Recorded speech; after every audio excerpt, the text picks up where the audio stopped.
Esse é um dos mistérios mais profundos e centrais da fé cristã, a encarnação do Verbo Logos, que se refere à vinda de Jesus Cristo ao mundo como ser humano. Vamos fazer uma explanação clara, bíblica e teologicamente fundamentada sobre esse assunto. João 1:1. No princípio era o Verbo, e o Verbo estava com Deus, e o Verbo era Deus. João 1:14. E o Verbo se fez carne e habitou entre nós, cheio de graça e de verdade, e vimos a sua glória, glória como do unigênito do Pai.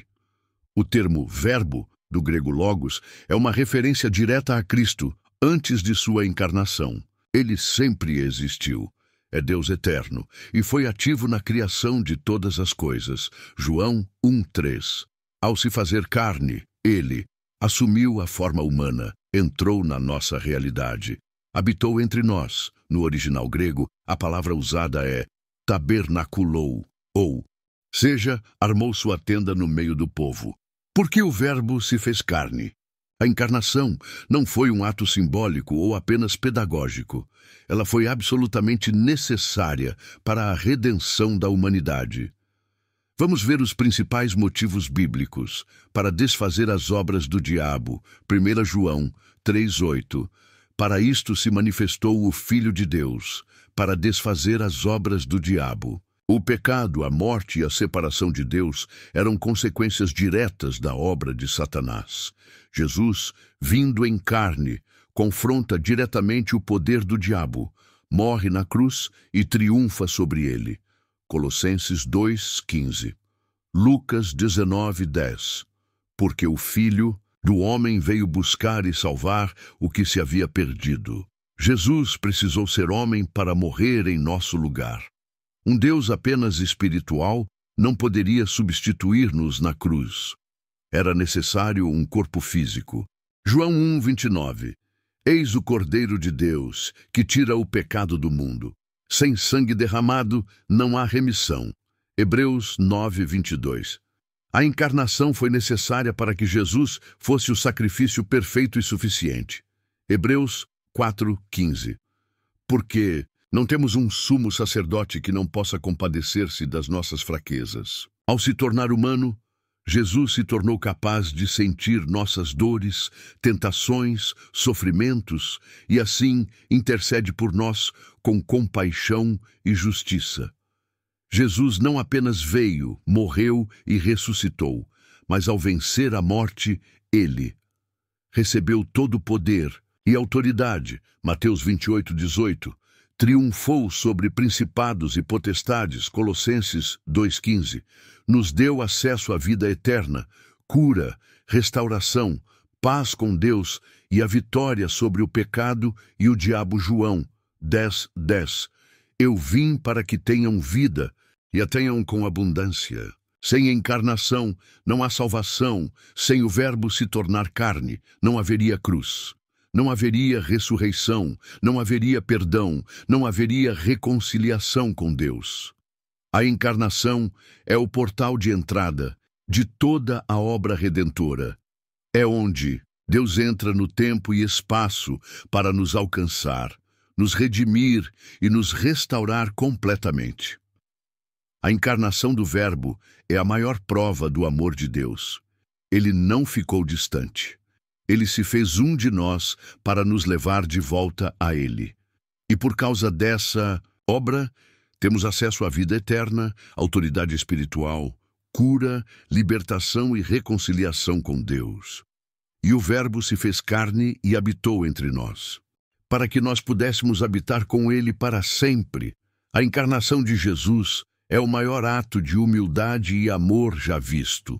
O Deus Todo-Poderoso se esvaziou de sua glória, Filipenses 2:6-8, e entrou no mundo como um bebê indefeso. Isso não foi um teatro espiritual. Foi uma missão real, com dor, sangue e sacrifício. Ele veio para morrer por nós, viver conosco e vencer por nós. A natureza do Verbo. João 1:1. No princípio era o Verbo, e o Verbo estava com Deus, e o Verbo era Deus. O Verbo é eterno. Ele já existia no princípio.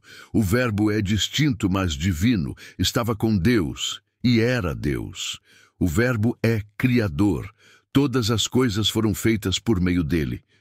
Esse Verbo não é uma força impessoal, mas uma pessoa divina, Cristo, que decide se tornar um de nós.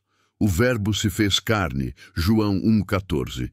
E o Verbo se fez carne e habitou entre nós. Se fez carne, Deus se torna verdadeiramente humano, com emoções, fome, cansaço, dor. Habitou entre nós. A ideia é de armar uma tenda no meio do povo. Isso aponta para a presença contínua de Deus, como no tabernáculo.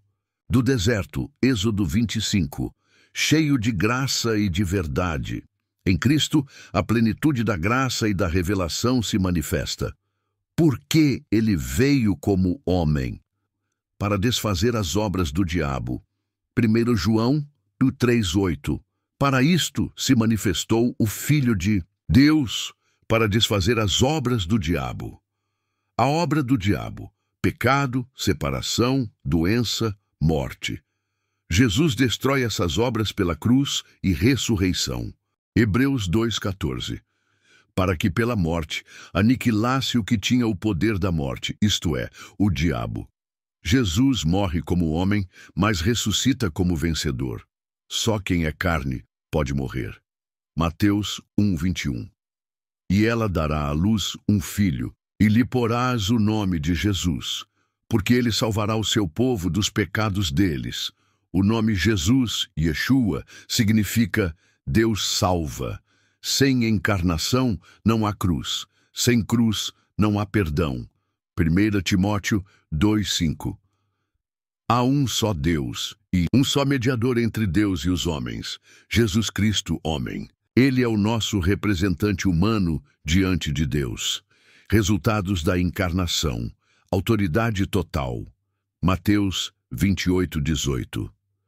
Toda a autoridade me foi dada no céu e na terra. Como Deus homem, Jesus exerce domínio sobre tudo, inclusive sobre Satanás.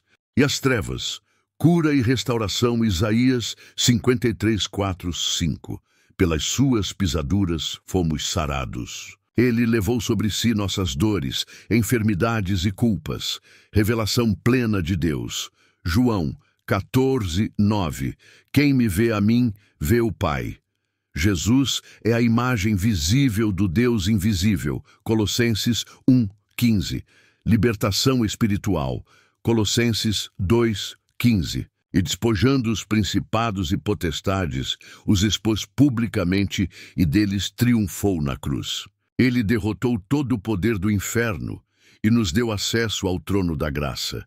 Ele habita em nós hoje, pois João 14,23 diz: faremos nele morada. Jesus, o Verbo encarnado, continua a habitar conosco, agora pelo Espírito Santo. Ele não está distante.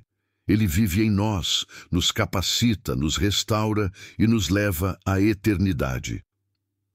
Se você chegou até aqui e gostou do tema, se inscreva no nosso canal, deixe seu like, comente e compartilhe.